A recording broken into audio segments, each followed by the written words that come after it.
Hello, everyone. Thank you for joining us today. I'd like to give you a brief welcome before we get started. I'm Maya Elenevsky, the Events and Outreach Manager here at the Center for Contemplative Mind and Society with the Association for Contemplative Mind in Higher Education. The ACMHE is a multidisciplinary academic association with a membership of over 700 educators, staff, students, and researchers committed to the transformation of higher education through contemplative methods. The ACMHE is an initiative of the Center for Contemplative Mind and Society. I'd like to welcome you to our May 2020 Contemplative Education webinar, Digital Proverbs for Responsible Citizens, Lockdown Edition, with Kevin Healy. Now I'd like to give you a little background about our presenter. Kevin Healy is an associate professor of communication at the University of New Hampshire. He received his undergraduate degree from Drew University, his master's in media studies from the New School, and his PhD in communication and media from the University of Illinois at Urbana-Champaign. Kevin writes and teaches about religion, ethics, and digital culture. His essays appear in Salon, Huffington Post, and Religion Dispatches, as well as in numerous academic books and journals. He received a University Teaching Excellence Award from UNH-COLA in spring 2017 and the Communications Ethics Teaching Award from the Communication Ethics Division of the National Communication Association in October 2018. His most recent book, Ethics and Religion in the Age of Social Media, Digital Proverbs for Responsible Citizens, was published in 2019 by Routledge. This book, as well as his current research projects, are supported by his participation in a 3-year Public Theologies of Technology and Presence grant program sponsored by the Institute of Buddhist Studies and the Henry Luce Foundation. A singer-songwriter in his spare time, Kevin's songs and poetry have appeared in Abstract Magazine, The Creators of Some City, American Pancake, Typishly, Meat for Tea, and Raw Art Review. We're extremely excited to have him here with us. Please welcome Kevin. Hi, everyone. Thank you, Maya. I'm going to jump right in here and readjust my webcam. So, as Maya mentioned, the title of the talk is Digital Proverbs for Responsible Citizens. This is the lockdown edition. I've given this talk a few times before, and what's different this time is that my goal is to kind of show how the concepts, the central concepts from the book are newly relevant or applicable to the current situation with the coronavirus pandemic. So just to begin, I want to give a little bit of a shout out or acknowledgement to my co-author, Robert H. Woods Jr., who's pictured on the current slide to the right. And there I am on the left. And in the middle is our mentor, Cliff Christians, who's sort of well regarded in the field of media ethics and has served as a sort of inspirational figure for both of us. And as Maya mentioned, also a call out to the Institute of Buddhist Studies. So I'm part of a grant program that's a 3-year grant program through the Institute of Buddhist Studies, which is on technology and presence, and that's supported through the Henry Luce Foundation. So, okay, I like to start with this one anecdote that's really from the a fairy tale from the Brothers Grimm, because it kind of creates a relevant analogy. So in the story of the brave little Tailor, there is a giant who is capable of producing feats of strength. So he grabs a boulder and he squeezes the boulder, and lo and behold, water comes out of the boulder because he's so strong. He's literally getting water out of a stone. So the brave little Tailor in this story, not to be outdone or outsmarted, the brave little Tailor picks up what, unbeknownst to the giant, is a round of cheese And he squeezes that, and lo and behold, water comes out of it. And the giant is amazed because he thinks that this brave little tailor is just as strong as he is. Of course, he's being fooled. So the brave little tailor sort of uses this his smarts and his sleights of hand to advance forward socially. So, all right, now here you need to pay close attention because there's a little bit of a visual pun. Going to the next slide here. So what we argue in the book is that in this analogy, we as consumers and users, we are the giants in this scenario, and that we are too often deceived by the sleights of hand of brave little tailors of slick code and design, the brave little tailors of Silicon Valley.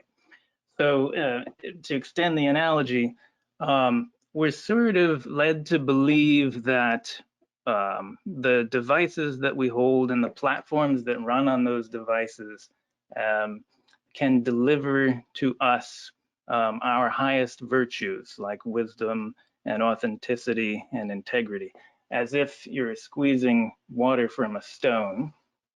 In that analogy, the iPhone or the Facebook app is the stone and you're squeezing out human virtue from it. So we articulate what we're calling the Catechism of Silicon Valley. So this is a number of assumptions that Silicon Valley tech leaders and entrepreneurs make, and that we sort of unwittingly make in our day-to-day use of and thinking about technology.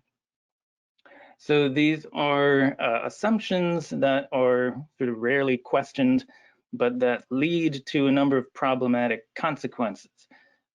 So the Catechism is information is wisdom, convergence is integrity, transparency is authenticity, processing is judgment, and storage is memory. Part of the Catechism that we describe is there's a sort of culture of Silicon Valley where there's an assumption that if you're really good at coding or design, that this will translate into other areas as well, that you'll somehow have expertise or wisdom in other areas.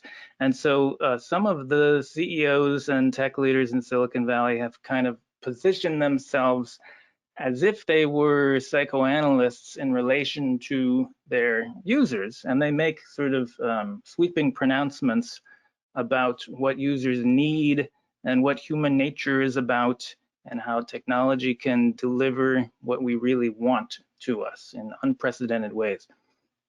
If you can't read this cartoon, it's saying, let's try focusing on your posts that do receive comments.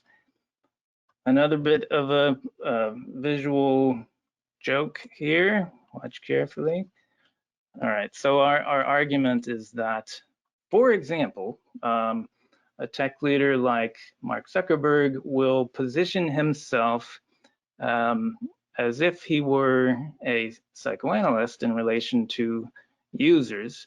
And we've actually found evidence for this. Now, when I say we, I'm actually referring to a different co-author of mine, Rich Potter.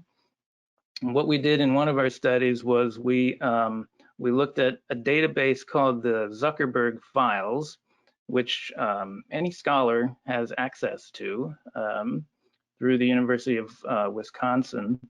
And so we looked through this database of every statement that Mark Zuckerberg has ever posted, every interview, every transcript, that sort of thing.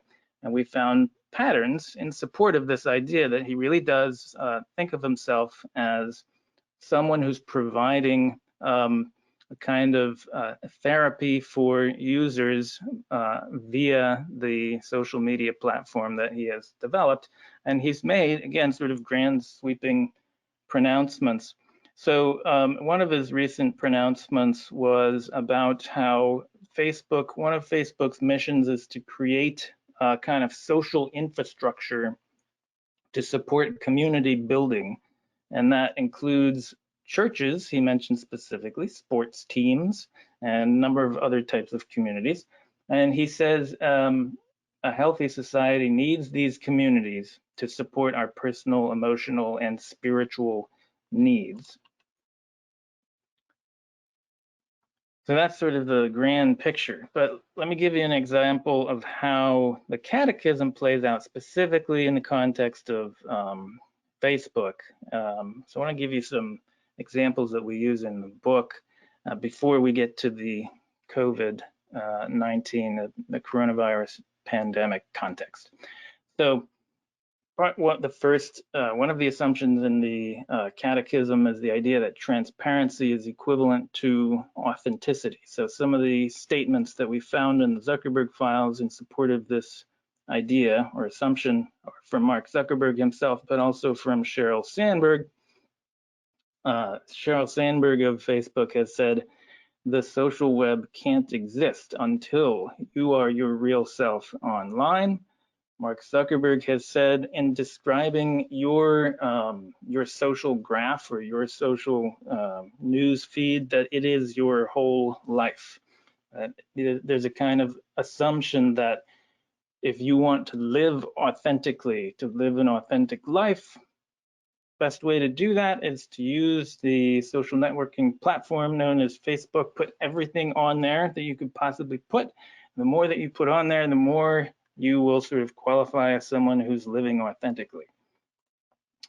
In terms of illustrating some of the pitfalls, socio-political pitfalls of this way of thinking,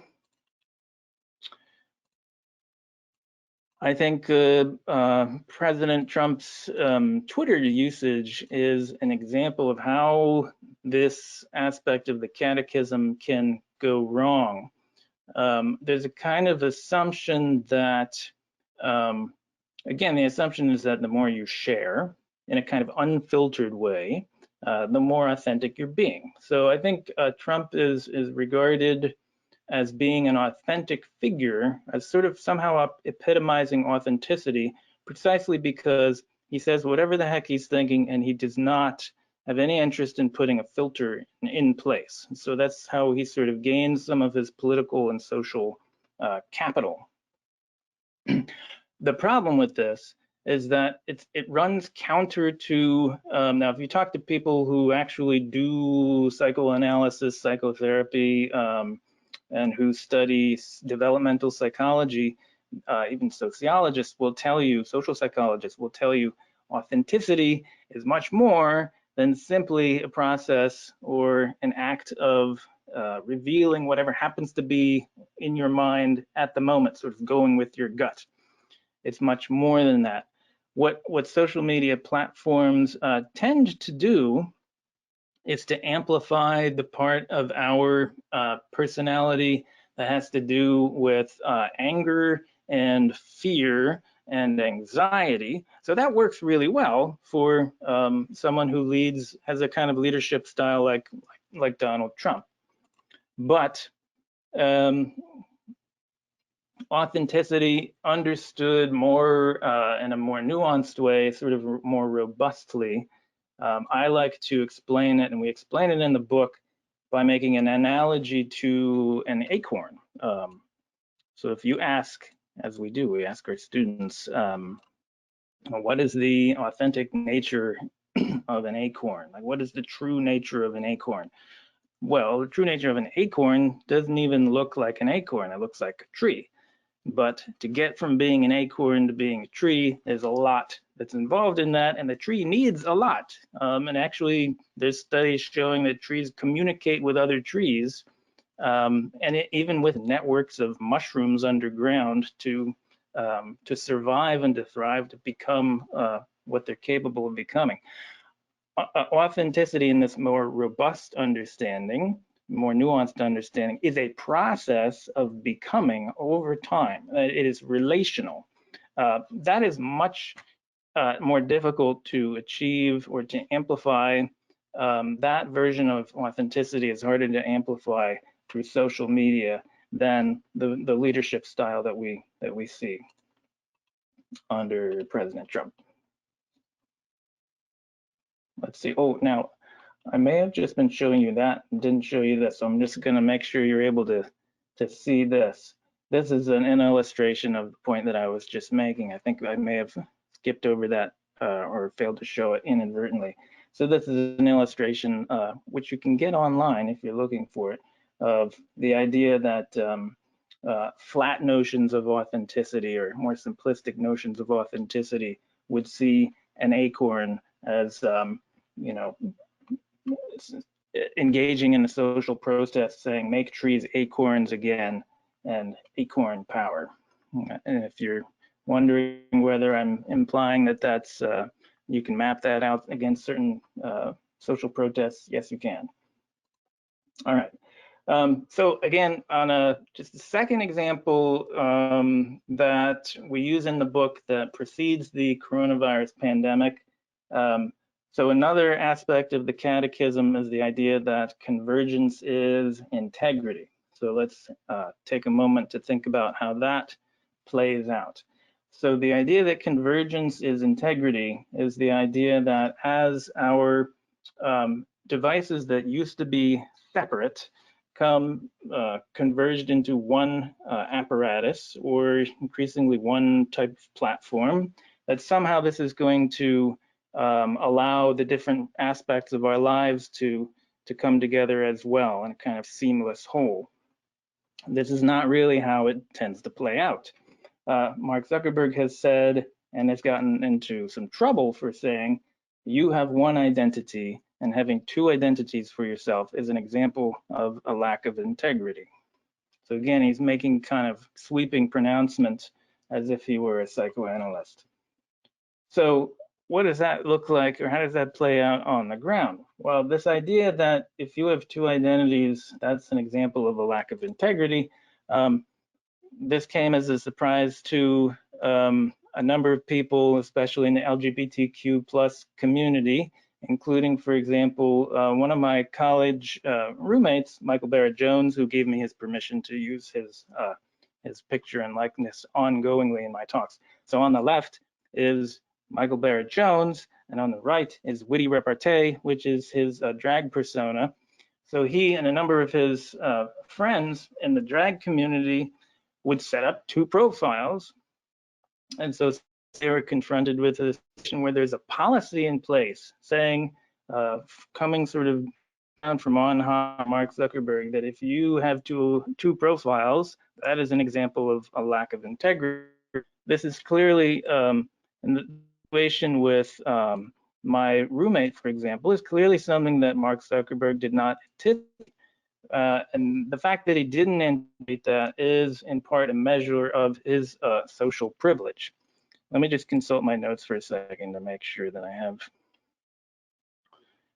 So the real identity policy tends to burden users with what one psychologist describes as a demand for a certain mode of narrative integrity that is simply not possible without doing violence to the fragmented psyche. Transgender users use fake names to match conflicting audiences to make themselves visible to those who may offer love and support, but invisible to those who may wish them harm. So the policy bolsters Facebook's bottom line at the expense of the well-being of its most vulnerable members. Excuse the crudity of the current slide, but it kind of gets straight to the point. So in the book and elsewhere, I've described the scenario as the Catechism sort of plays out beyond Silicon Valley. It creates what I have called architectures of contempt. So this is the idea that since the code structure, the platform architecture of the technologies we use represent the views, the perspectives, the assumptions, the beliefs of a limited view of a particular group of people, they tend to hold the concerns of either be unaware of the concerns of other groups of people, or to hold those concerns with an attitude, relate to those concerns with an attitude of contempt or dismissiveness. And this is another pattern that we see when we were studying the Zuckerberg files, sort of dismissive comments. Okay, So let's return just for a second to the Catechism of Silicon Valley. If you recall the sort of 5 assumptions that we want to move beyond. So the first thing we want to do is simply make a distinction between technology on one hand and our sort of highest human virtues on the other hand. Now, this seems like we're not doing very much here, but this goes a long way, simply to remind each other and to remind tech leaders and that in fact information is not wisdom, that convergence is not integrity, that transparency is not authenticity. These things are related, of course, and what we want to do is put information in service of wisdom, to put storage in service of memory, but not to assume that just because we have better processing power, better data storage capacities, that we necessarily have better judgment, memory, wisdom. Right? So the first thing we do is to intervene and say, let's move beyond the Catechism of Silicon Valley by simply making these distinctions, and we call these distinctions the Proverbs. This is what we refer to as the 5 Proverbs. Information is not wisdom, etc. So those all have the not in them to make the distinction clear. And then also in the book, we have paired with each of the Proverbs, we have a corollary. And so if the proverb is sort of a way of saying no to something, to saying no to the assumptions of Silicon Valley, the corollary is a way of saying yes to something else. It's a way of saying, here's how we can envision technology in service of virtue, rather than confusing or conflating the two. So the Proverbs with their corollaries are, information is not wisdom, so inform wisely. Transparency is not authenticity, strive for authentic or genuine transparency. Convergence is not integrity, integrate divergent elements. Processing is not judgment, process judiciously. And storage is not memory. Now in the book, we have it as, remember the virtue of forgetting. And I will talk a little bit about forgetting and forgiveness. But and in planning for this webinar, I reformulated this as remember what, and later I'll say remember who storage is for. It's just a different way of articulating the corollary. So I'll go through each of these. Now is when I want to turn to mapping these out onto the current coronavirus pandemic. So the next few set of slides, the next section of the webinar will be doing that. But let me just say a few things about our approach here, sort of theoretically, and its relation to contemplative study and practice.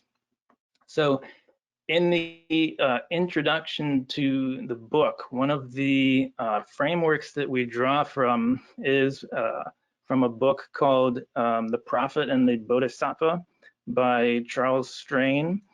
And so what he's doing is saying, we need 2 things. And the way I just is, we need a yes and a no.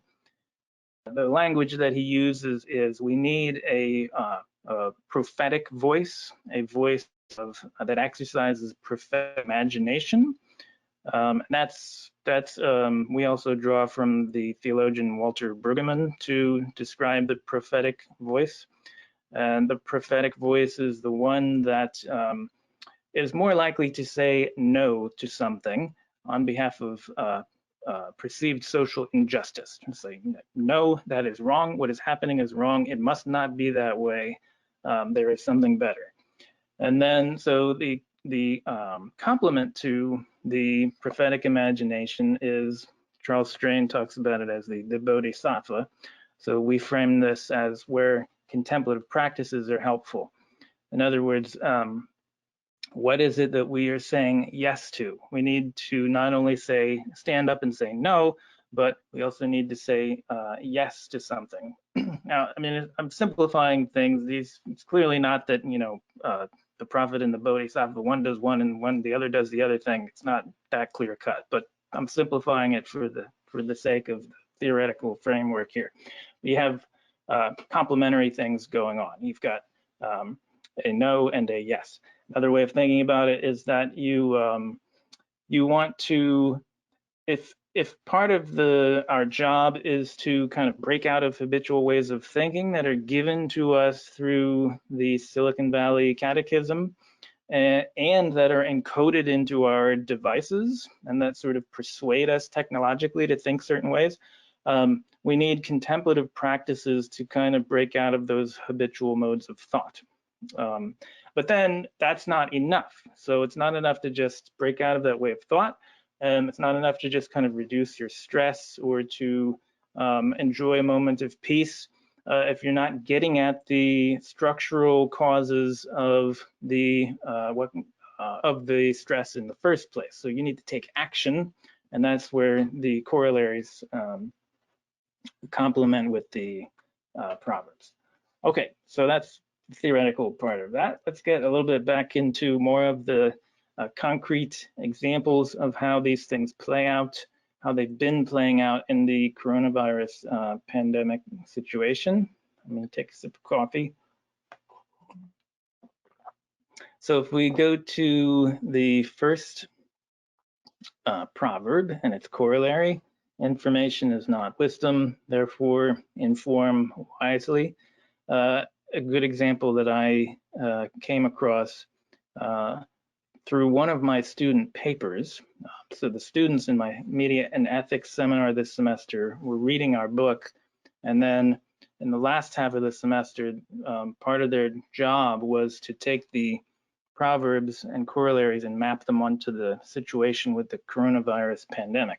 So one of my students wrote about the situation where Elon Musk received a lot of flack for misinterpreting some recent published research studies about coronavirus. So apparently there was a study that was published, which is good as far as it goes, from what I understand, but Elon Musk sort of misinterpreted, overinterpreted, generously interpreted to suit his own purposes, and then relayed his misinterpretation over Twitter. And so you get a couple of these examples here. One of them is the coronavirus pandemic. The panic is dumb. Fear is the mind killer. He was basically grossly misinterpreting the information. So what this gets at is that although we now, in the context of the digital economy, have access to a wealth or an abundance of information, even in the hands of the ostensibly smartest among us, this information won't necessarily be understood or recommunicated effectively or wisely. Right? And at the bottom there, I have a little kind of a tongue-in-cheek, but not really, formula for information plus hubris is quackery. Let me just check my notes for, okay. So earlier I was saying how social media tends to amplify certain things over others. One of the things that it tends to amplify is conspiracy theories and ideas that are not based in evidentiary research. Let's see now, who or what represents the corollary, which is to inform wisely. So in the book, we spend a good amount of time talking about the need for professional journalism, not professional journalism in the sense of a kind of faux objectivity where we pretend that there's always two equal sides to every issue. That becomes a problem in and of itself. But professional journalism in the sense that involves the virtues as I've formulated them here, the virtues of curiosity and courage. So if information plus hubris equals quackery, then curiosity plus courage equals journalism. This is a picture on the left of Jorge Ramos, who's a Mexican. Oh, sorry. Oh, I'm looking at one thing on my. Okay, sorry. I'm looking at one thing on my one screen and different on the other. So on the left here is a picture of Jorge Ramos, who's a Mexican-born American journalist. And so the picture on the left is from before the coronavirus pandemic began to unfold, but he sort of famously stood up to President Trump and demanded that his questions be heard, first of all, and second of all, to be taken seriously. And in this encounter, if you recall it, President Trump didn't want to call on him.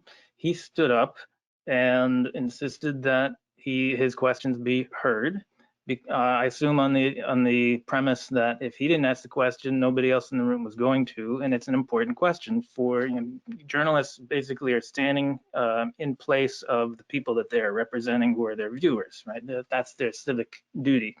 So when that happened, there were some essentially bouncers in the room who escorted him out of the room, and some of the other reporters in the room didn't like that. I think fittingly objected to that, and he was brought back in, and there was a long exchange. So in my mind, I've used Jorge Ramos to talk about the idea of courage and how virtue, the pursuit of virtue, involves risk. So more recently, on the picture on the right is Yamike Alcindor. I hope I'm pronouncing her name correctly. I didn't check before doing the seminar. She's a correspondent for PBS NewsHour, and you've probably seen some of the viral videos of her, again, asking the questions that need to be asked. There's a kind of sense in the tradition of professional news reporting that you're supposed to toss sort of softball questions at the person in charge, and they'll just spin it however they want to spin it, or pivot to whatever their talking points happen to be.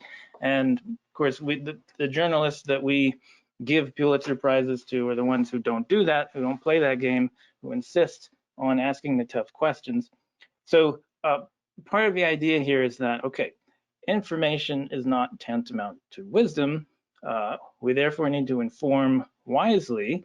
We're not saying that we should simply get rid of all digital devices or databases. That's all good. I mean, these reporters clearly are drawing from, they're probably following things on Twitter, they probably use social media, they use Reddit, whatever they use, that's fine.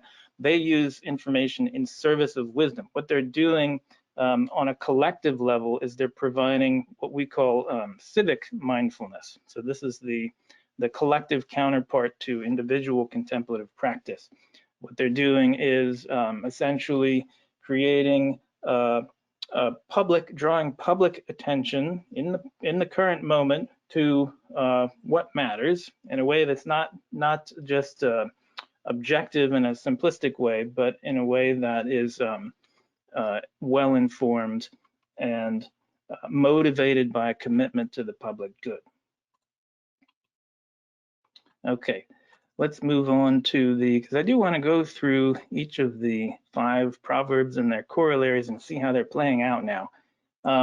So when we say that, in fact, transparency is not the same as authenticity, obviously these things are related. And in some situations, it depends what you mean by transparency is the important distinction there.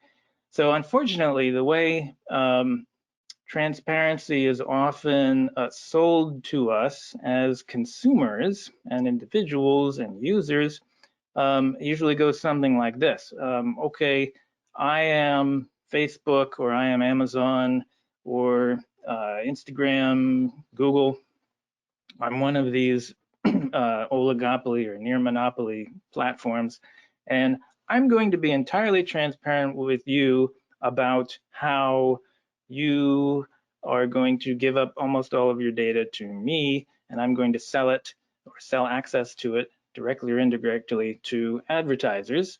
And you kind of don't have another choice, because if you don't use Facebook for social media, where else are you going to go? Everybody's on Facebook. Or if you don't use Google, there's alternatives, but they're not really that great. So really, you don't have a choice to go somewhere else, because these are basically platform monopolies. But I'm going to tell you in a basically 50 or 100-page document that I know you're not going to read, that I'm going to tell you exactly what I'm going to do with your data.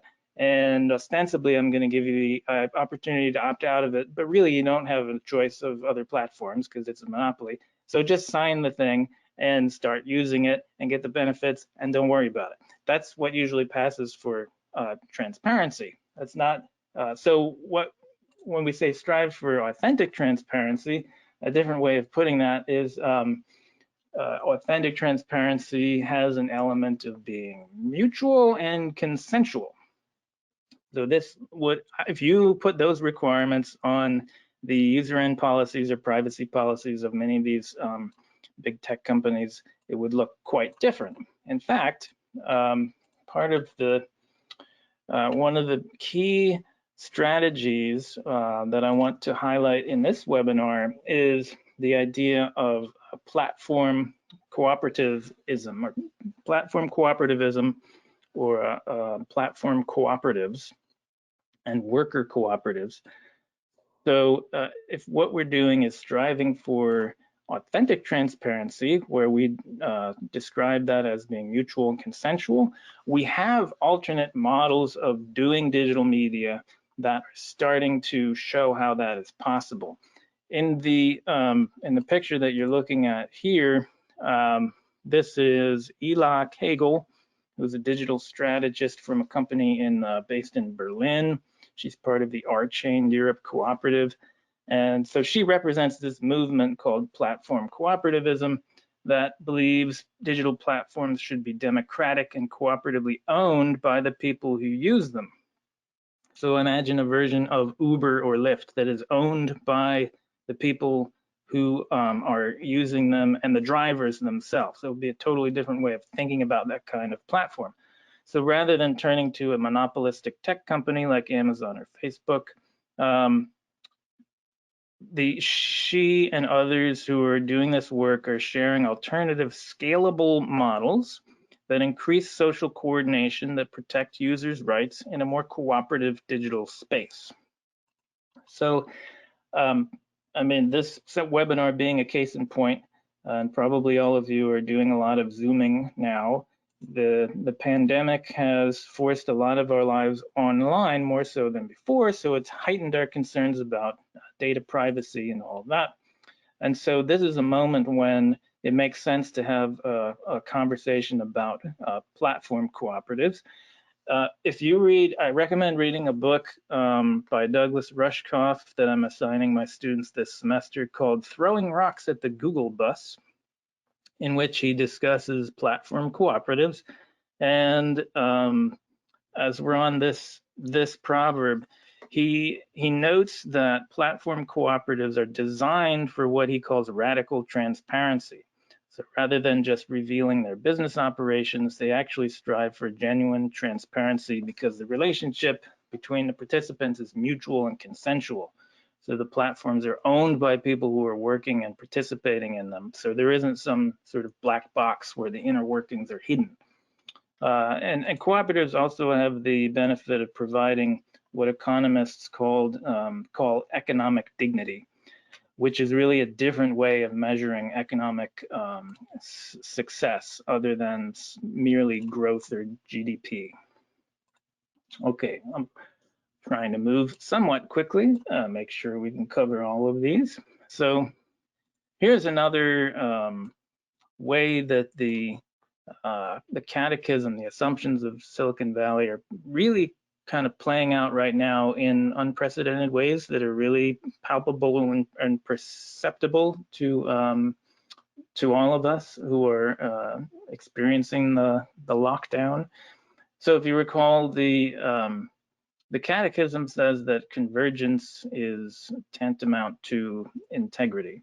The idea that as different devices are able to, which once were separate, are able to be in one place, one device that can do everything, somehow magically this is supposed to also necessarily and causally allow the different social roles in our lives to converge as well into some sort of happy whole. So as technologies that were once separate converge. The idea is that allegedly, supposedly, our role as a parent will converge with our role as a employee, will converge with our role as a citizen, and all of these things will sort of come together. This is articulated even by some media scholars. So for example, Henry Jenkins from MIT has a whole book called Convergence Culture, where he basically says, he has a section called Voting Naked, which is like his way of saying we don't have to have one part of our lives that is our citizenship role and another part that's our personal, they're just all blended together. So the picture on the right is meant to illustrate the sort of the fallacy of this way of thinking, the problem that results from this way of thinking. It may in fact play out that way for people who are sort of at the top of the corporate ladder, that they're able to and have the resources to blend everything perfectly into one functioning thing. But that's not how it works for most of us. And it's especially not the case for women, for example, who are at this moment even more keenly aware of the pressure to sort of integrate being a parent with being an employee, with being a citizen, and all of that, and how really difficult it is. So the corollary is to integrate divergent elements. So I'm going to skip to the next slide here. And before I talk about this slide, so we deliberately, or at least in this webinar, I'm deliberately using the word divergent rather than, you could replace that with diverse, integrate diverse elements. But I think divergent is better because it suggests an element of tension between different elements. So the idea is that we use the example in the book of we say an integrity is a hearty soup. So if you sit down at a restaurant and or you're at home cooking soup, more likely now, I like a soup where you can see the carrot over there and the celery over here. Each element retains its own integrity. It has a certain sense of being a whole unto itself, and yet it comes together in a larger whole, right? What too often what convergence culture asks us to do is to kind of blend everything up until it becomes one thing, and as if that's supposed to solve all of our problems, but it really doesn't work that way. And another element of this problem is that the Catechism of Silicon Valley, and more broadly of what you might call free market fundamentalism, is that it doesn't integrate. It tends to prioritize capital while ignoring land and labor. So this is why employees are treated like expendable commodities that can simply be replaced. And it's why the environment is not taken seriously and is exploited for the purposes of growth to the detriment of everyone. So here again, the idea of platform cooperativism and workplace cooperatives is it's a policy level, it's a collective level way of thinking in terms of what we call civic mindfulness. How do we create a sense of genuine integrity in our political economy on a collective level? Rushkoff's book is also good at talking about or sort of articulating what this might look like. He doesn't use the same terms that we're using. He doesn't use the proverb convergence is not integrity, and he doesn't use the phrase integrate divergent elements, but essentially that's what he's arguing for. So he advocates not just platform cooperativism, but also something he calls bounded investments. So this is a way of rethinking, moving away from venture capitalism, which tends to be very extractive and exploitative, and moving towards much more locally focused economic systems that benefit local communities, that build on local communities and strengthen those ties, and not at the expense of other communities, but so that, you know, like the hearty soup, so that the different elements can retain their own integrity and yet fit together into an overall whole. But there's a kind of return to the small rather than thinking in terms of global capital. Okay, we have two more that I think we're still good on time. So we'll get through both of these and then talk a little bit about the contemplative practices that we describe in the book. So this was the chapter of the book that took the longest to write because there's so much to say about how algorithmic processing can be problematic in social, political, and economic terms. This particular slide is an example. These are images from a ProPublica study, which was looking at how judges in the criminal justice system were beginning to use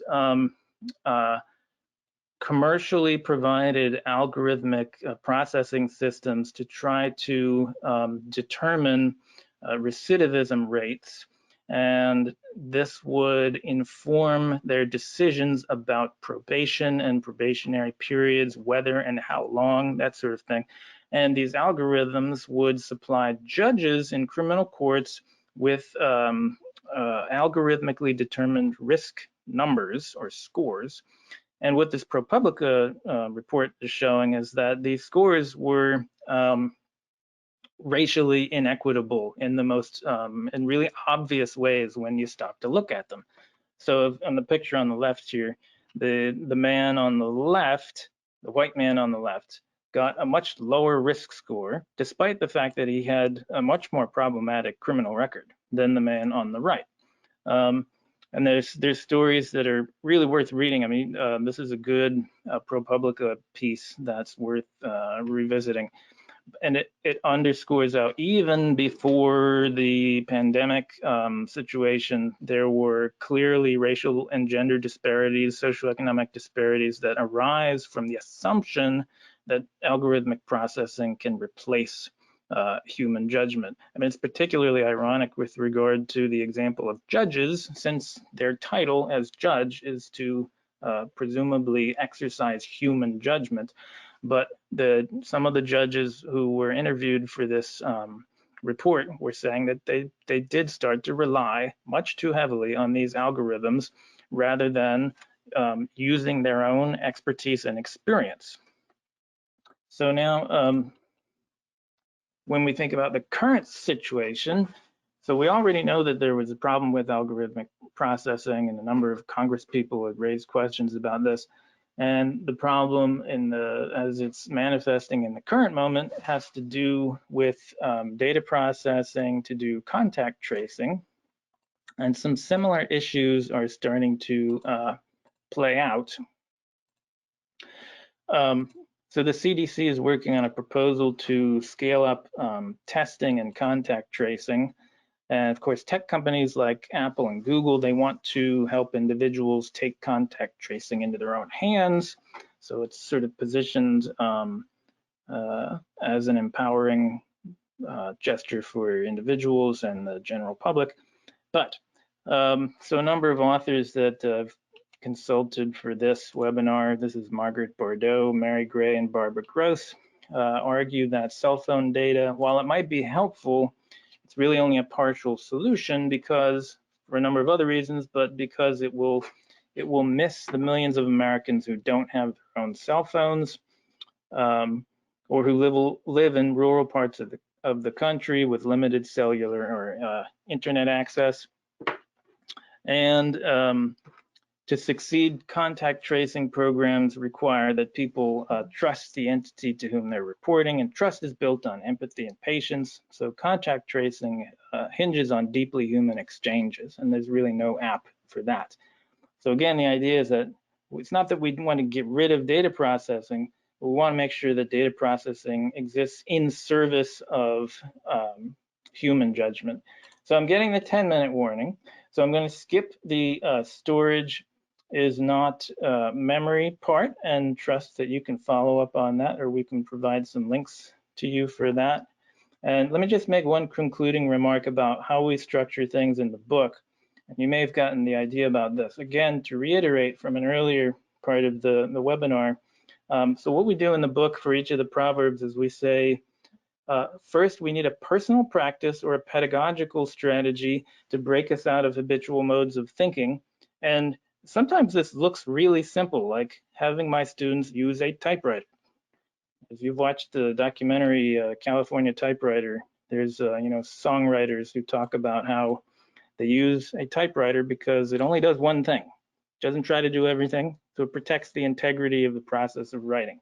So we do that, but then we also want to make a connection to broader policy initiatives to say, what does economic integrity, political integrity look like on a mass scale? So this is when we try to create the connections between your experience doing a personal practice and broader policy initiatives like platform cooperativism. So let me just end on this one slide that gives you sort of a pictorial of some of the hands-on things that we do in the classroom that provide a contemplative practice. And again, those are meant to feed into broader policy initiatives. I'm going to stop here. So we didn't get to some of the concluding remarks, but I'm going to stop here to make sure that people get a chance to ask some follow-up questions.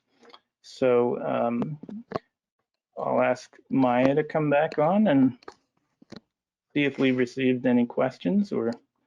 Yeah, thank you so much, Kevin. And hopefully with your permission, after this live broadcast, we can share your slides with folks so that they can go over some of the slides that we weren't able to go over together today and just have more time with those. So as Kevin has said, we would love to answer some questions. So as I mentioned before, you can submit your questions in the question section of your GoToWebinar control panel. So we'll just sit for a moment and let those start coming in. Sounds good. Thanks, Maya.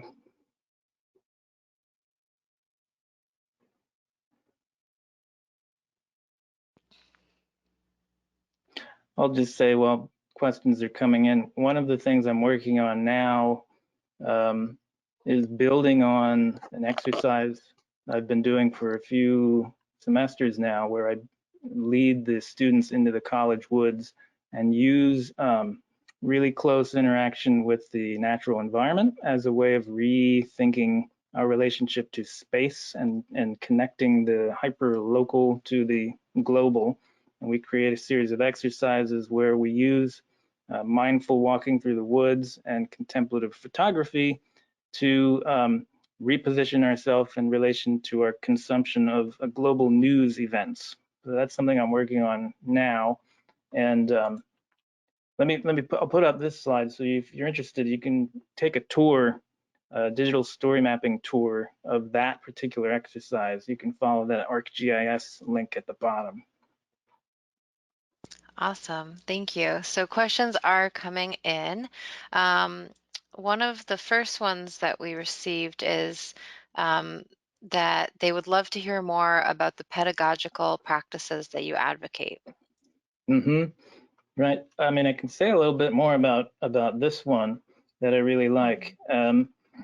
So, I mean, I guess what's unique, or what I think is unique about my approach, is that it tries to take a both and approach to analog technology and digital technology.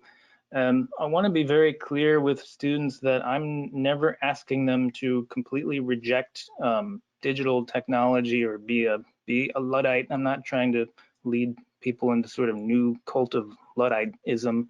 But we do go back to sort of retro forms like using a typewriter or going into the woods where we turn off the phone and we sometimes we'll get our hands in the dirt, or we'll have a printed envelope. We'll have an envelope with printed news stories in them. So it's kind of returned to analog to see what we've been missing or what we've forgotten. But then we always loop it back around, spiral back around to re-engaging the digital. But the idea is that by re-engaging the analog, you break out of those habitual ways of thinking. This is partly why I think is where this is a kind of form of contemplative pedagogy, is that the point of this, of re-engaging the analog, is to break out of habitual ways of thinking that we're persuaded to engage in through our digital platforms, so that when we return to them, it's not that we reject them, but we return to them with a sort of fresh perspective, and we can envision different ways of using them. So that's kind of my broad philosophy. Yeah. And the book includes a number of specific examples.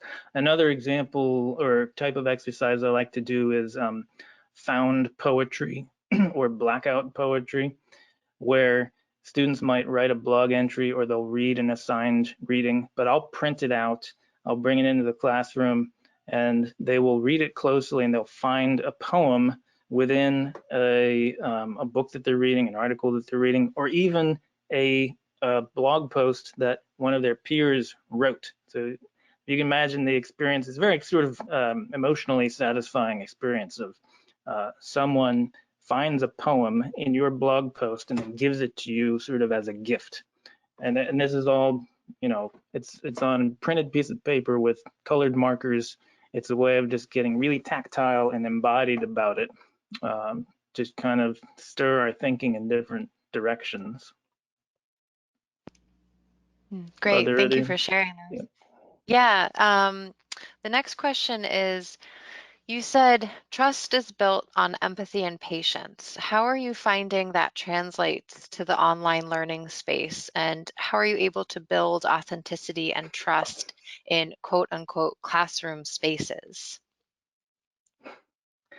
Let me restate the question so I'll make sure. So I talked about empathy and trust and how that's important. And the question was, how is that playing out in the online learning? I'm sort of in the midst of that question. I mean, I have to be honest. I was kind of shocked, surprised, disappointed with how my own inability to seamlessly shift to the online format. I assume that since I'm kind of I used to work in tech. I used to work in Silicon Alley in New York City building websites. So I assume this will be no problem. And then I really realized that the most meaningful parts of the classroom were suddenly had disappeared. I mean, I use my whole body in a space, and I need to read students if they're breathing, how they're breathing, and I need all of that. So I'm still kind of struggling with that question. But again, my sort of way of thinking about this is to not I want to avoid a sort of either or scenario where we decide that online teaching is bad and it can't be human. What I'm struggling with now is, especially as we're gearing up to the fall semester at UNH, which, at the moment, the administration is talking about creating a kind of blended or hybrid scenario. How do we do both? How do we embrace, how do we create the human element, the embodied element, and yet do it in a way that can be delivered online? So I guess I'm not really answering your question. I'm saying I'm right there in the question. Yeah, and I think Thinking that, through it. yeah, I think a lot of people share that. So, and to note that even though you're in tech and you sort of thought that this transition would be smoother, it's still challenging. Yeah.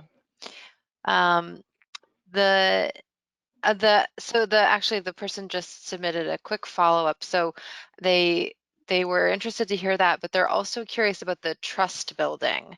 And so if you have any comments on the trust building aspect of the now online classroom space. Yeah. Trust building in the current online remote learning environment. Yeah, I mean, I'm thinking right now of so I work from home now, and my wife is a middle school math teacher, and I can and you might have been able to hear some of her teaching through the floorboards here. She, on her level at 7th grade math, she's devised strategies of breaking up her classroom into small groups, and she does, Google Chats and Hangouts. And what I perceive is that that is exactly what she's focusing on, is creating a rapport or a sense of trust that you can be in this mediated space, even though it's unfamiliar, and you can trust that I have your best interests in mind. So I guess I've been inspired by how some of my colleagues and people that I know who work at all different levels of education are able to do that. Another question that is related to your new book. So because it was published before the pandemic, they're wondering, are you planning to write an article about the pandemic connection, sort of like you've done here today in this presentation? Robert Woods and I, so my co-author and I, we are thinking about doing, we're planning, we're in the early stages of planning a version of the book that is geared towards leaders and professionals.